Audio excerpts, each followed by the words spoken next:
money won't matter in 2036.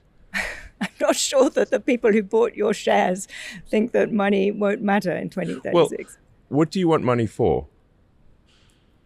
You want money for goods and services, right? You want money for, obviously, food, housing, transport, entertainment. Well, if that is so abundant that there's more, that the robots and AI are providing more goods and services than any human could possibly consume, what do you need money for in that case? Let's agree that that could be where we end up. I'm concerned about the road, and we live in democracies, and people are very worried about this. So I guess two questions. Firstly, do you have to have massive redistribution from people like you to the people who are losing their jobs? Do you need to pay more tax? Do you have much higher taxes on capital so that you fund some kind of universal income? Otherwise, what do people live off? I think that the Treasury should just simply issue people checks. But where's the revenue coming from? I mean, I'm enough of an economist. If you just issue checks, you're going to have inflation.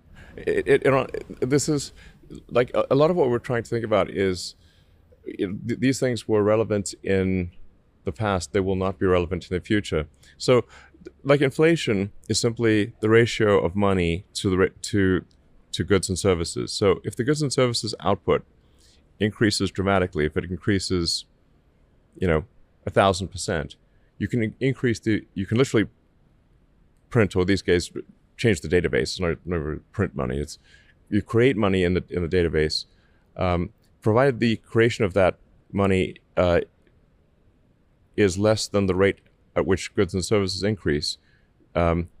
You actually have deflation. So I'll make a prediction, which is that deflation will be the issue, not inflation.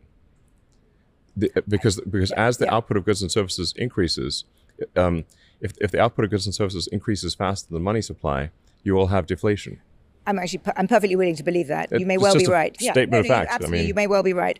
But I'm really hung up on how we get from the current polarized, angry, fearful polity we have now to this nirvana.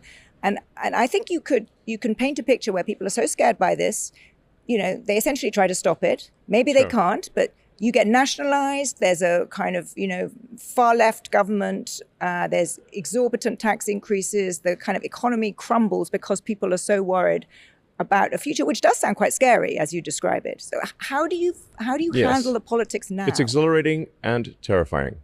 But if you were in the, exactly. Honestly, and if you ask me on any given day,